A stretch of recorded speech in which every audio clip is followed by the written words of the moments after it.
You wanted the best. You've got the best podcast. The hottest podcast in the world. The Chris Voss Show, the preeminent podcast with guests so smart you may experience serious brain bleed. The CEOs, authors, thought leaders, visionaries, and motivators. Get ready. Strap yourself in. Keep your hands, arms, and legs inside the vehicle at all times, because you're about to go on a monster education roller coaster with your brain. Now, here's your host, Chris Voss. Hi, folks. Chris Voss here from the ChrisVossShow.com, the ChrisVossShow.com. Welcome to the big show, my family and friends. Thanks for coming on. Thanks for being here. Ladies and gentlemen, people of the audience in the podcast international space station, whatever that fucking means. Is there a thing on the space station? Welcome to the show. Refer the show to your family, friends, and relatives. Go to goodreads.com/Chris Voss, LinkedIn.com/Chris Voss, YouTube.com/Chris Voss. I already said that. And that new Threads is out, and TikTok. You can follow us over there as well. We have an amazing gentleman, author on the show today. He's going to be talking to us his latest book called Hey Doorman, Inception to an Anthology, that came out January 30th, 2018. Haji Outlaw is on the show with us today, and he'll be talking about his latest book and some of the other works that he's done and everything that goes into it. Haji is he's written for the Eric Andre Show, in addition to other television programs, films, and commercials. He is also a music producer, having released a number of his own comedy songs. And when he's not producing music, he's writing for the screen or performing stand-up comedy. He can be found penning his latest piece of obscure genius, if not collaborating with Isolman Media. Do I have that right? Yeah, that is correct. Yeah. There you go. So welcome to the show, sir. How are you? I'm doing pretty good. Thanks for having me. How you doing? Thanks for coming. We certainly appreciate you having you come on. And give us the .coms, wherever you want people to find you on the interwebs. For .coms, for the book, you can just go to HajiOutlawHD.biz. If you sign on there with the subscriber list, you can get a free chapter from the book. Other than that, you can find me on Instagram or Twitter at Outlaw Haji. There you go. So what motivated you want to write this latest book? The motivation for the book was kind of twofold. At the time when I was living in LA, on the weekends when I wasn't writing for stuff, I'd bounce at local bars. Like second one I got hired at was a guy I went to high school with who came to GM at the bar that was literally a 5-minute walk from my apartment. So that made it real easy. And basically in between writing jobs, it was just so many funny, crazy things kept happening. I eventually decided I got to chronicle all this stuff down. And eventually it became so good, and I was telling people the stories. They're like, you should put out a book on it. I said, that's not a bad idea. So that was the kind of inception of it. A great, I think bars and clubs and stuff are a great microcosm of interesting people. And of course, there's the drinking part and whatever else the hell you might be doing. So did you call it Hey Doorman? Did you get that called out to you a lot? Like, hey, Doorman, let me in? Or what was the inception of that? Every once in a while I would, but it's the idea. I wanted to be kind of friendly. That's why I put the hey part in there. And one of my favorite groups is the Clips, and they have a song called Doorman. So I just kind of combined those two. And also, like at the main bar that I was at with my buddy from high school, was a GM. They wouldn't call us bouncers. They called us door hosts because they wanted us to be more congenial and not just some big guy, in a black shirt with an earpiece, just being an asshole to everyone who comes up. So in order to make it more congenial, I was going to call it Hey Door Host. I thought, that's kind of stupid. And I thought Hey Doorman just had a better ring to it, so I went with that. There you go. I can see a song in this. Maybe is there a song in Hey Doorman? I don't know. Or, hey Bouncer? I don't know. Maybe there's there should be. I'll let the Clips do the regular Doorman song. But yeah, I should be able to come up with something at some point. There you go. Now you've been billed the world's funniest bouncer and True Tales of Los Angeles nightlife. Tease us out some of the stories people are going to find in the book. There's a few of them. There's the naked masturbator. That's a pretty good one right there. Wait, I told you not to tell that story. I know, but I figured I got to start off with the more personal stuff for you now. Then there's like it was one time in L.A., West Hollywood. I don't know. And then there was the worst night ever. Then there's the worst group, like what's the worst holiday? That's probably a big one I get in there. Was like, what's the worst day to be at a bar? A lot of people, and not in LA, will say the day before Thanksgiving is always the worst, because for most places, that's where people come back into the town they're from.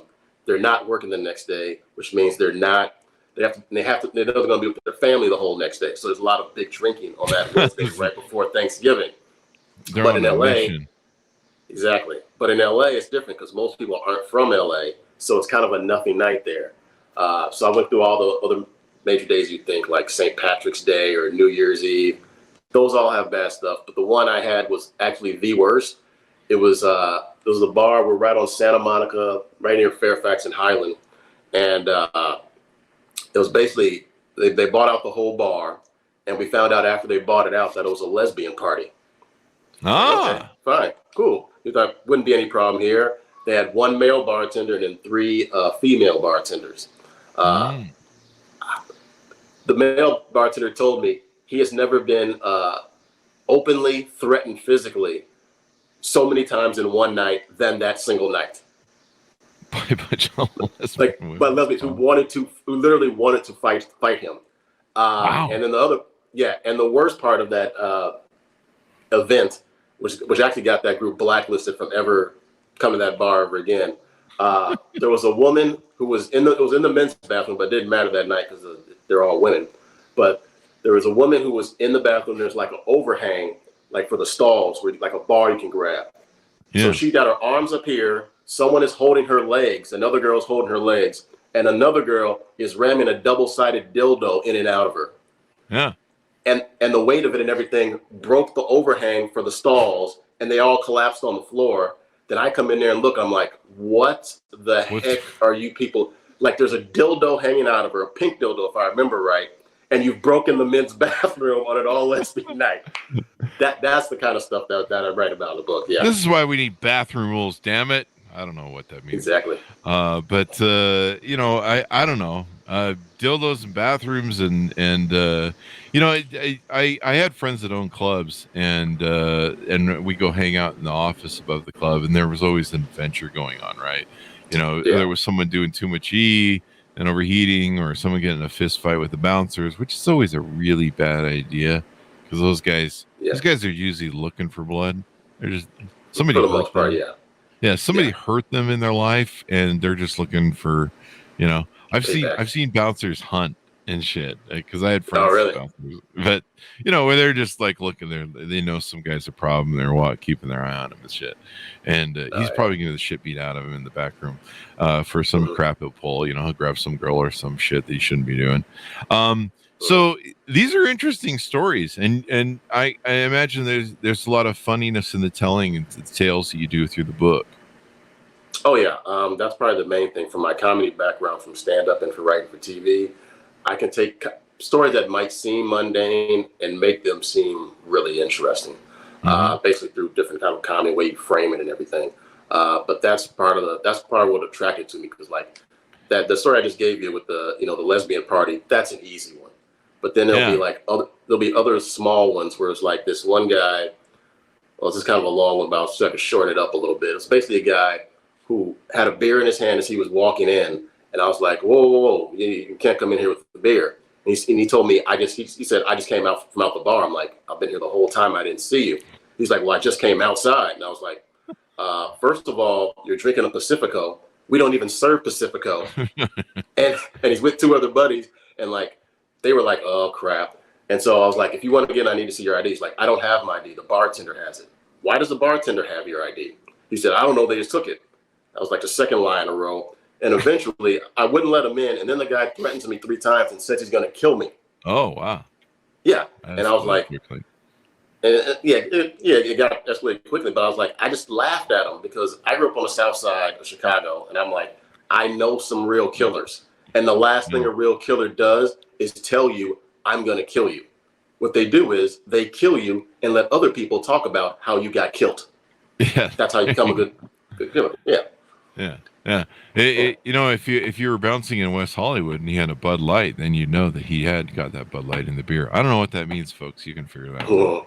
Yeah, so I like that one. took a little while for me to get around to. One story in the book is Skittles wrapped in cleavage. What's going on there, man? What's up with that? Is that a new way to get Skittles into the bar? No, that was actually a very interesting woman who came in there.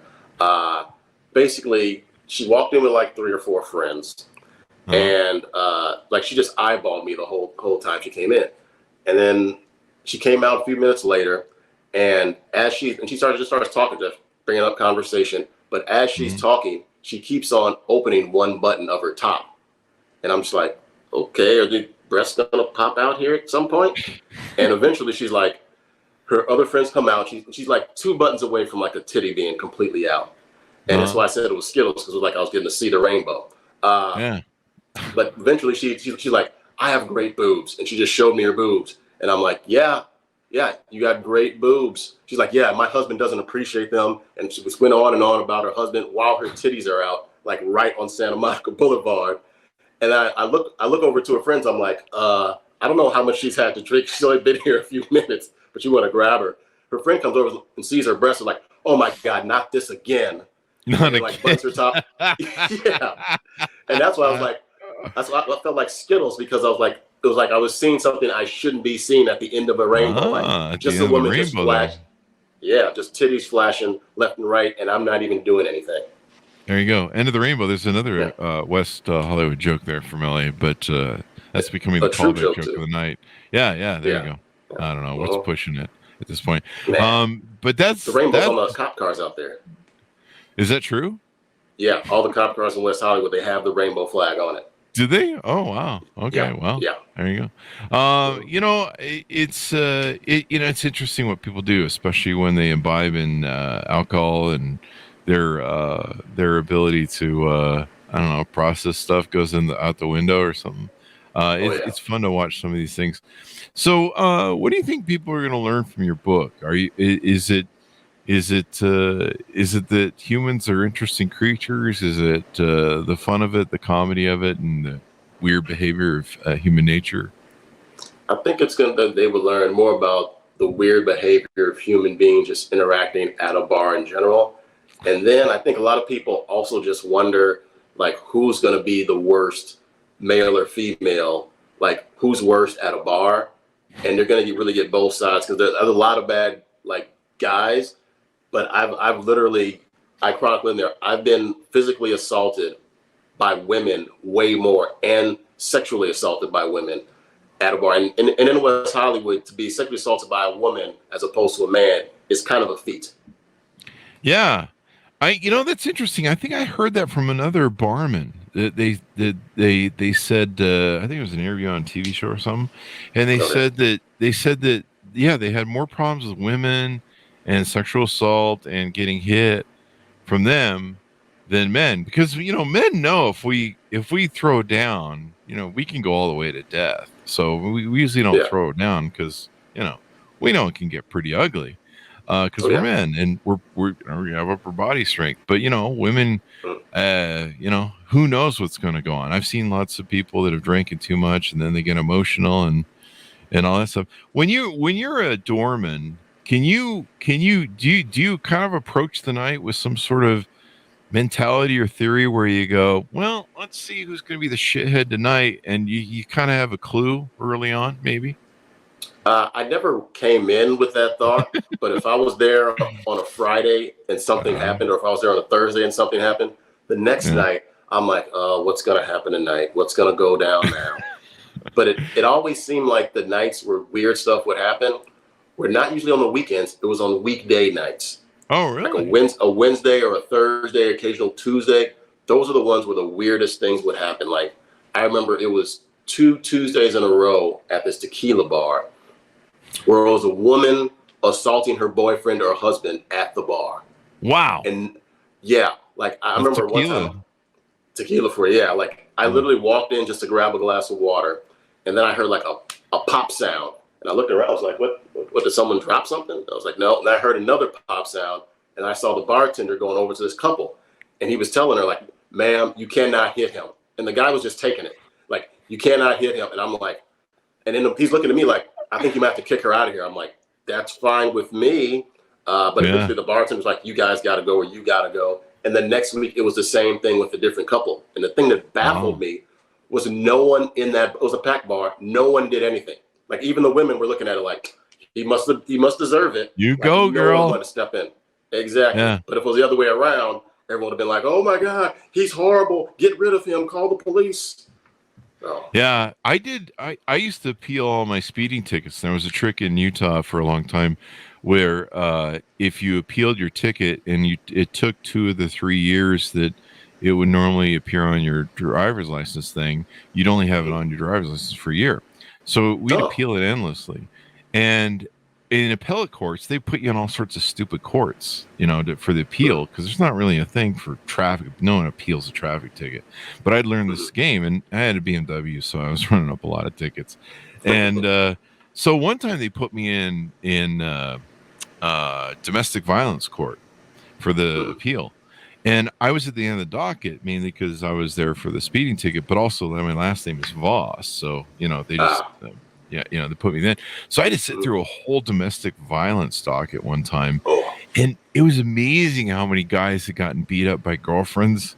And there was the usual stuff there, but sometimes there was, the woman gets pulled in an orange jumpsuit and the guy's there and he's got the shit beat out of his face. And you're just like, wow, man, you're in court with this too. Wow. That's interesting. Yeah, that's embarrassing right there. Yeah. Yeah. Now this is book 6 of 8. It shows on Amazon. Tell us how that's working, and do we want to get a plug in for any other books? Sure. I mean, they're all titled "Hey Doorman." They're just numbered in different kind of goofy order. So the first one is 21 True Tales. Second one's 22 True Tales. But yeah, they're all in the same "Hey Doorman" series under my name. So they're all kind of, once you get one, you'll be getting the lead in for the others. Yeah. I'm a betting man. I would. Do you ever reach a point where when someone came in the door, you're like, "Yeah, this one's going weird tonight. We should keep an eye on that one." Oh, I got a good instance of that. Actually, both of them ended up being good. Yeah, it was one time. It was a guy. He was probably like maybe around 240 pounds, 6 foot 240, big guy. He was walking up. He was with a bunch of buddies, but you could tell they'd been drinking, but it couldn't exactly tell how much. As he's approaching. And normally when people have been drinking and they're going to a bar, they'll put it in their head like, okay, you just have to act sober for 60 seconds, get past this guy once we're good. Like that part of his brain never kicked in. So he comes up and he's kind of slurring and stumbling his words, and he goes to hand me his ID and he drops it. Then he tries to pick it up, drops it again. Then he kicks it the next time somehow by accident, stumbles over trying to pick it up, and I'm like, oh, come on, buddy. Wow. I'm like, I can't let you in. You're too intoxicated.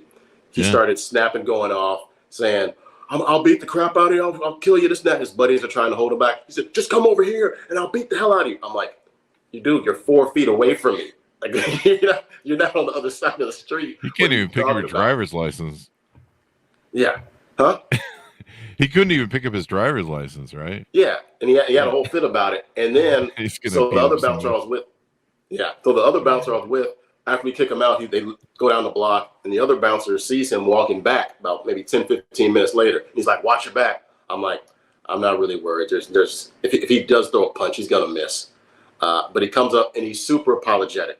He's like, I'm so sorry. I have been drinking too much. I don't want to be able to not come back to this bar ever again. I really apologize.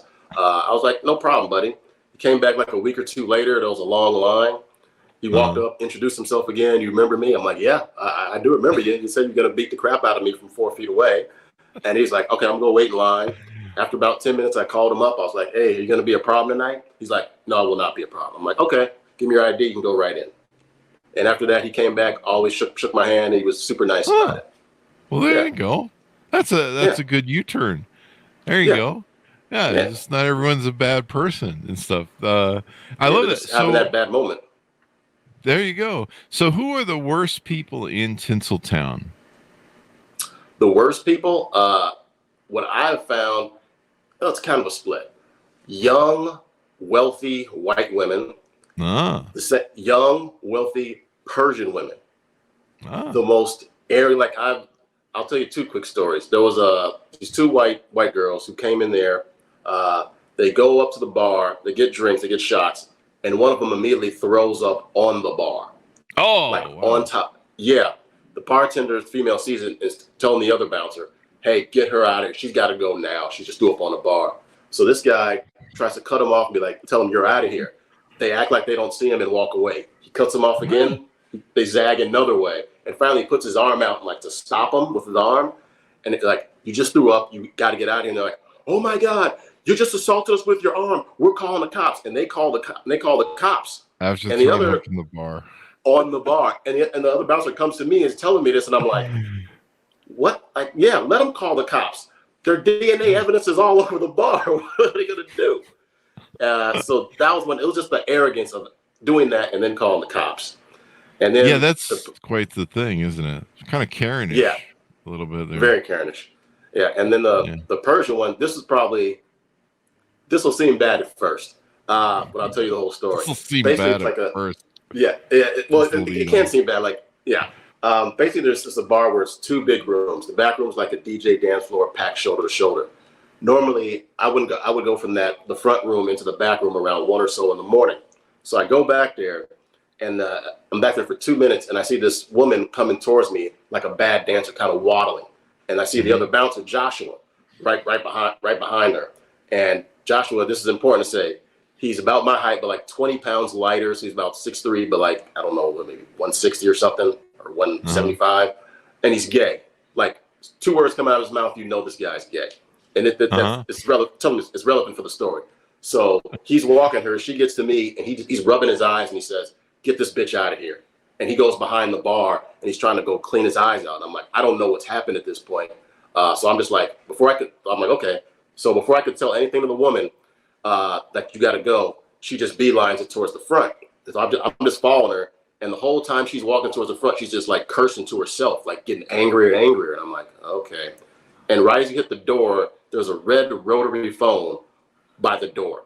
She picks up the rotary phone, and I don't know if she's going to hit me or people at the booth or at the bar. So I karate chop the phone out of her hand. I grab her around and I walk her out like this, like she's facing me. As I'm walking around, she slapped me on top of my head. So I turn her around 180 degrees so she can't do that, walk her out the front, and I put her down on the curb. And I'm thinking in my head, like, this is over. I've shown that I'm physically more dominant than you. This is a bad idea to escalate this any further. Not for this Persian woman. As soon as I put her down, she comes at me, slaps me once, and then comes back and slaps me again, and then turns her back on me like I'm just that dude to slap. And at that point, I was like, okay, I'm about to choke slam her. I walk up, grab her around the throat, lift her off her feet, and I'm about to slam her.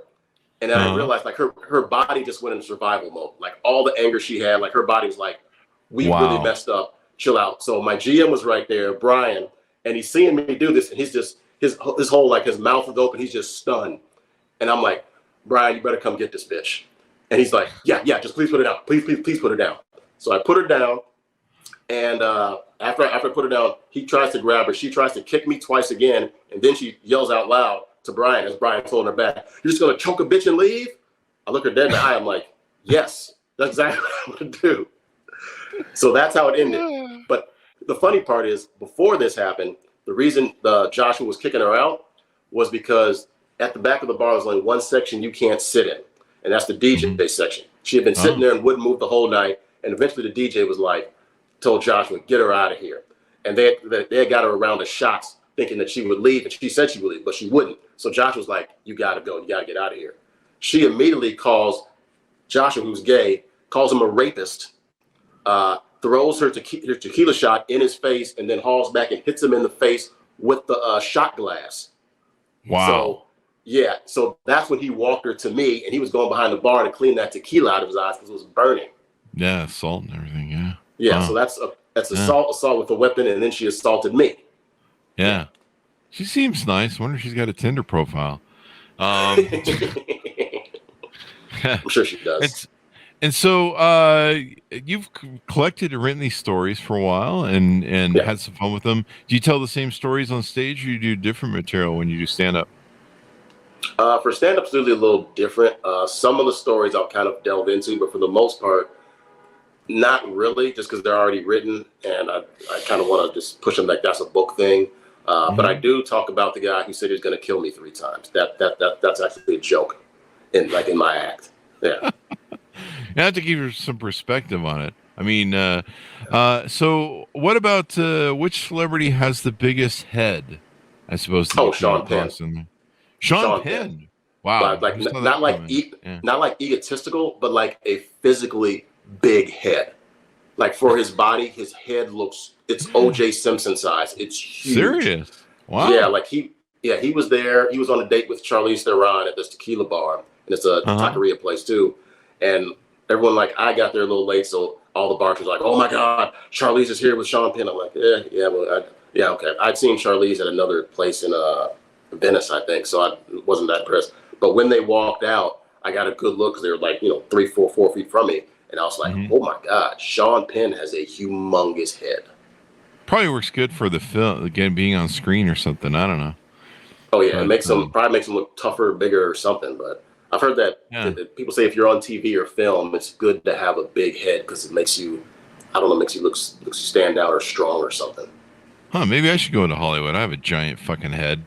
There you go. It's kind of, and I'm a narcissist too, so there's that going for me. Oh, you're perfect. He's gotten in a few fights of his own with the paparazzi and all that stuff down there. Any other famous people that you came across that had some interesting stories when you were there? I think probably a good one was Jessica Alba. Yeah, I had always had a huge crush on her for years. She came in there with her girlfriends. I was like, oh, she's really good looking in person. Well, I saw her a couple of times, but like she was just, it was a little goofy. Like they were leaving, they're standing like right in the doorway, and they're just talking and chatting after having some tequila and tacos or whatever. And there was this sweet little Asian woman who was just trying to get in but couldn't like get around their party.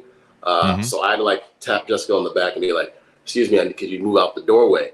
And as soon as I like got in her personal space before I get to her, you could tell she was used to having press. She gave me like the greatest bitch face I've ever seen. Like, wow.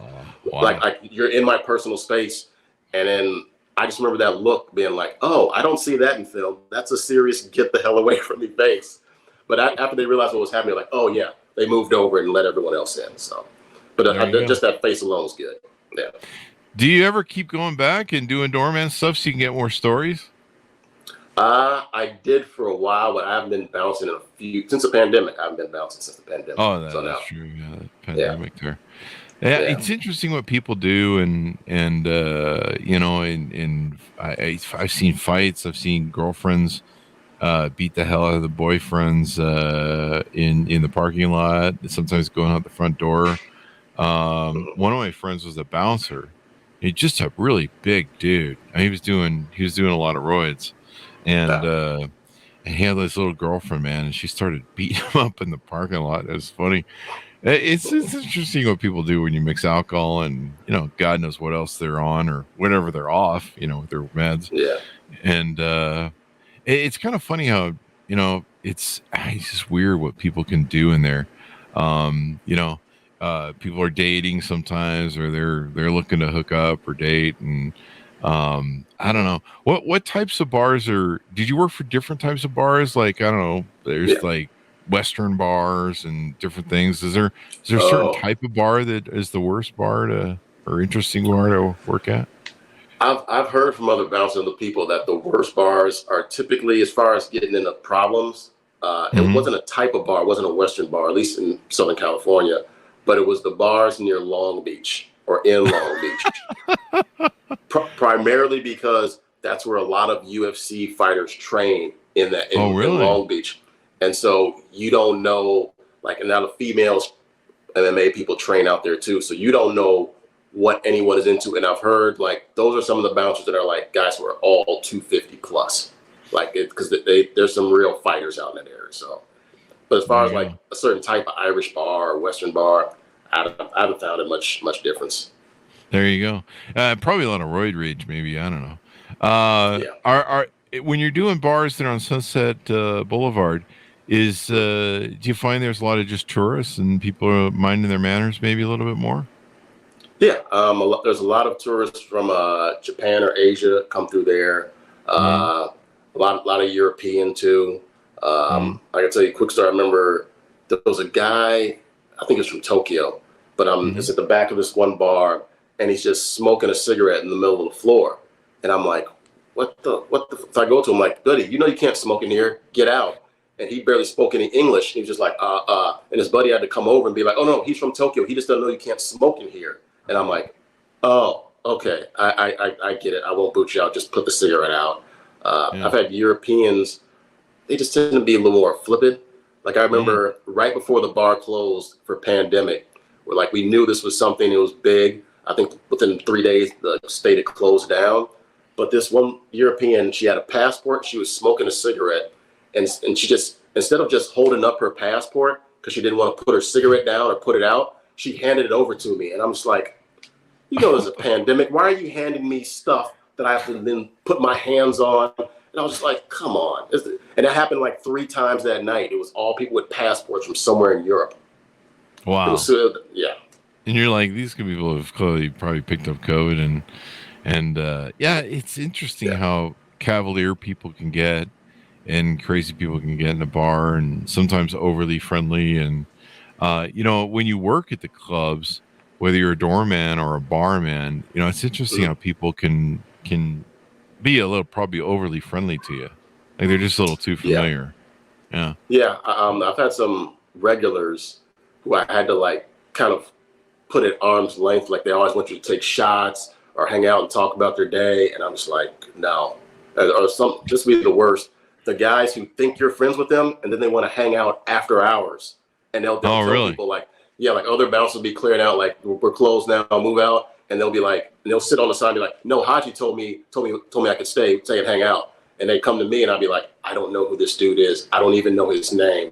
I have to go tell him, you got to get out of here. That was always annoying. Except for the chicks who did that. Cute chicks who did that. No problem. Yeah. Did you ever have any people that freaked out like on some sort of, psychedelic or something? I think my friend had a couple times where we had some people overheat on E. Like you had to call the ambulance and shit, and they were overheating and because he could do that. He's in a big club. Some people are on some sort of whatever, and they're just having a whole freak out. Yeah, we've had some guys who are like on a lot of coke, and you can just they're just sweating, being overly friendly, and you start seeing kind of like getting close to passing out because their hearts are racing. I've had a few of those. We also, stubby one, Andy Dick. Yeah. Andy Dick. That's got to be some great stories. Yeah, this dude was like, he had been there a couple of times before, and he wasn't drinking, he was fine, or he wasn't on anything. Then one time he came there and he was on a comedy show or something, but he was drinking and on other stuff. And I think he grabbed like 3 or 4 guys by the crotch, got punched in the chest by someone else because he grabbed him on the crotch. And then like our GM had to come to him like, you got to stay out of here. And I saw him later, like an hour later, he's sitting on the curb, passed out. All his buddies had left. And like, I don't know how he got picked up or what happened.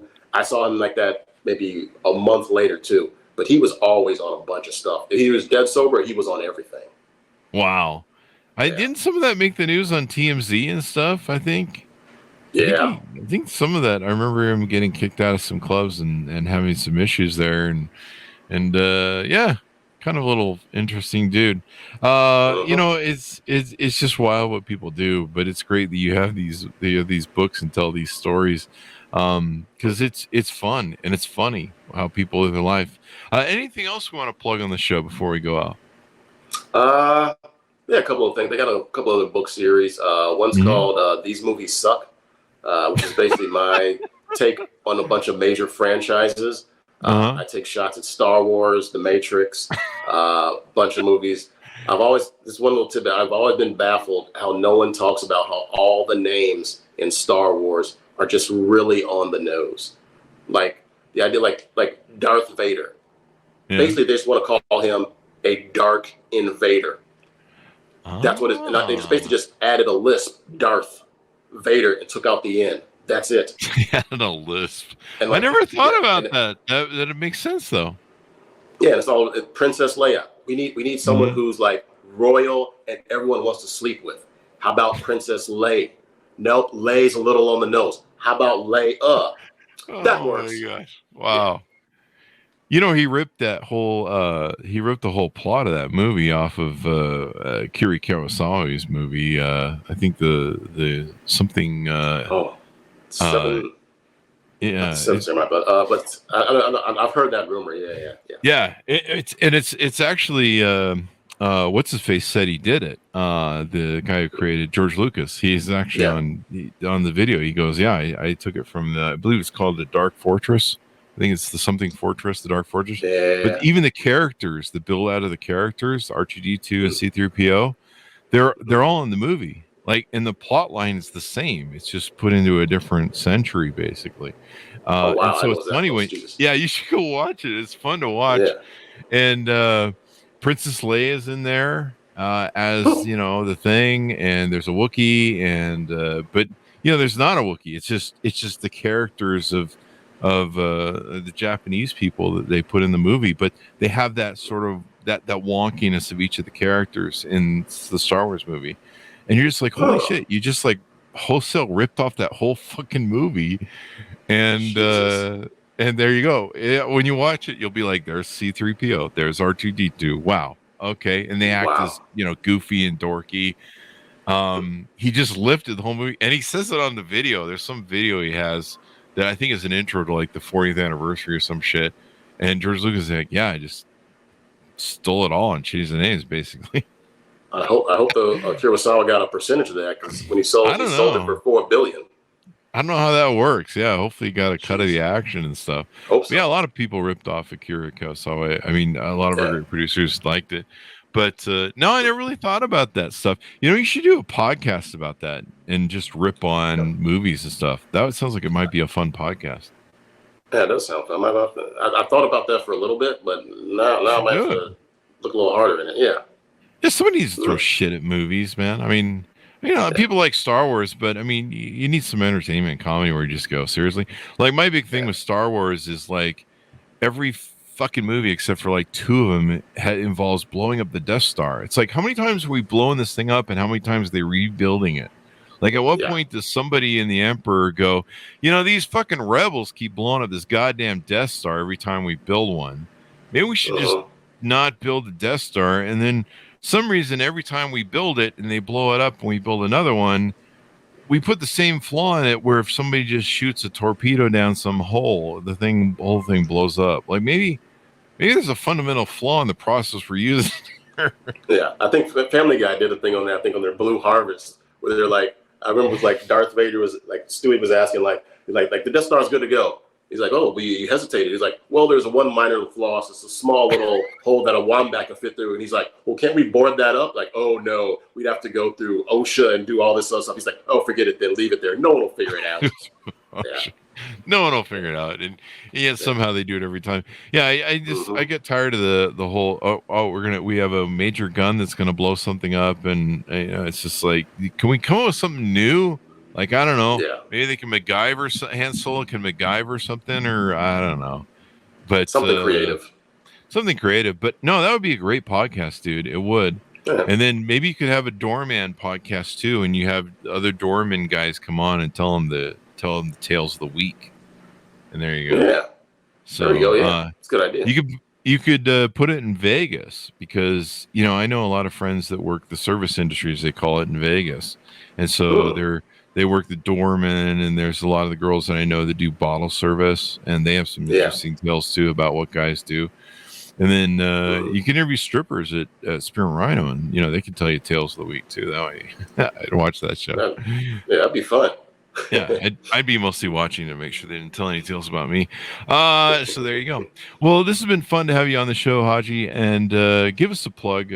.coms where you want people to find you on the interwebs, please. Yeah, on Instagram and on Twitter at Outlaw Haji, and then for the book, it's Haji Outlaw HD.biz. There you go. Thank you very much for coming on. It's been fun. Thank you. Thanks for having me. Appreciate it. A lot of fun. There you go. And thanks, Mountis, for tuning in. Go to goodreads.com, Chris Voss, youtube.com, Chris Voss, linkedin.com, Chris Voss, and the new threads and TikTok. Go follow us over there and all that good stuff. You know where we're at. Thanks for tuning in. Be good to each other. Stay safe. We'll see you guys next time.